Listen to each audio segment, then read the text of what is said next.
Jose Portacio Rizal Mercado y Alonso Reyolonda was a polymath, writer, and Filipino nationalist active toward the conclusion of the Philippine-Spanish colonial era.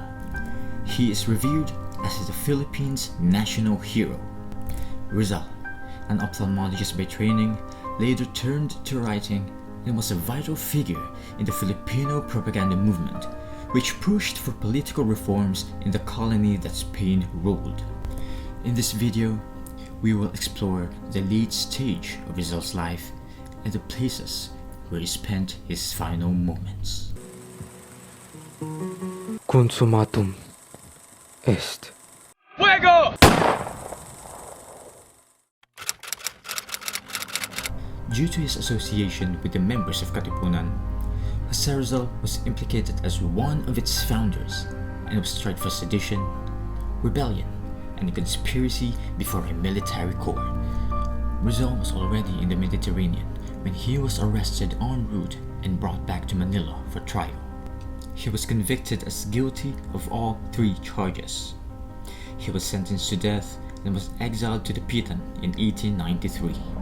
Rizal was arrested by the Spanish authorities on several grounds, including founding a society, publishing books and newspapers that spread rebellious and seditious ideas to the public, possessing a bundle of handbills that violated the Spanish orders, criticizing the religion spread by the Spaniards, and spreading filibusterism in the Philippines. Rizal lived a pretty simple life during his banishment in the Pitan. Rizal had built an informal school where he taught several children. He also had patients who went looking for him to get healed. He is also fond of doing agricultural pursuits. Rizal even fell in love and formed his intimate relationship with Josephine Bragan. Rizal's life in the Pitan was simple yet worthwhile.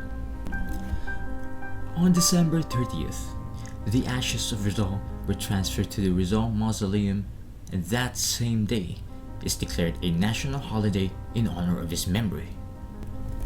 Rizal's life and works were critical to those from the Philippines who were looking for an end to Spanish colonization. His request to go to Cuba was approved. On the way to Cuba, he was arrested and charged with conspiracy and sedition. On December 27, he was condemned to death in a Spanish court.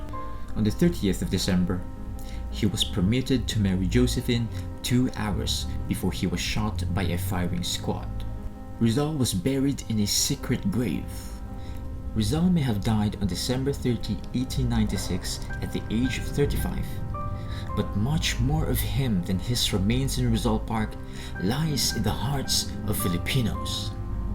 He inspired the independence movement because he provided a mirror to the sick colonial society that Filipinos had become as a result of Spanish colonization. Jose Rizal was detained as prisoner from November 3 to the morning of December 29, 1896, falsely charged with rebellion, sedition, and formation of illegal societies. After his reading of the court sentence, Rizal walked his last from the chapel cell at Fort Santiago to Bagong Bayan at 6:30 a.m. There, he was shot to execution and pronounced dead at 7:03 a.m., 30th day of December 1896.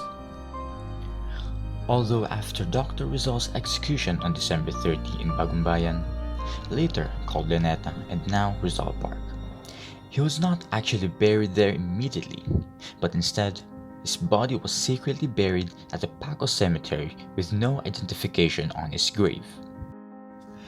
His sister Narcisa toured all possible grave sites and found freshly turned earth at the cemetery with civil guards posted at the gate. Assuming this could be the most likely spot, she gave a gift to the caretaker to mark the site RPJ, which is Rizal's initials in reverse for identification. After the Rizal family was given leave to retrieve his remains from Paco Cemetery, Alonzo cleaned the bones herself. Rizal's remains has been stored in an ivory urn kept in Narciso's Rizal house in Binondo since their exhumation on August 17, 1898. On December 29, 1912, A solemn ceremony was held to finally bury Rizal's remains at the base of the monument that would soon rise in his honor. And on December 30, Rizal's remains was brought back to Luneta. Thus, after more than 12 years since the enactment of Act No. 243 and 17 years to the day of his death, the monument to Rizal was unveiled. At present, the hero's remains are kept at his national monument bearing his statue at the Rizal Park, designed by the Swiss sculptor Richard Kessling. Fighting injustice in society was Rizal's sole motto. Night and day, all he dreamed of was to free fellow Filipinos. Rizal became a leader of the reformist movement called Propaganda, an unwavering campaign for political and social freedoms. He wrote unceasingly for the La Solidaridad and even wrote 2 novels to reveal the atrocities of the Spanish colonials. These led to his assassination, but he died a hero. How about you? Do you have what it takes to be like Rizal?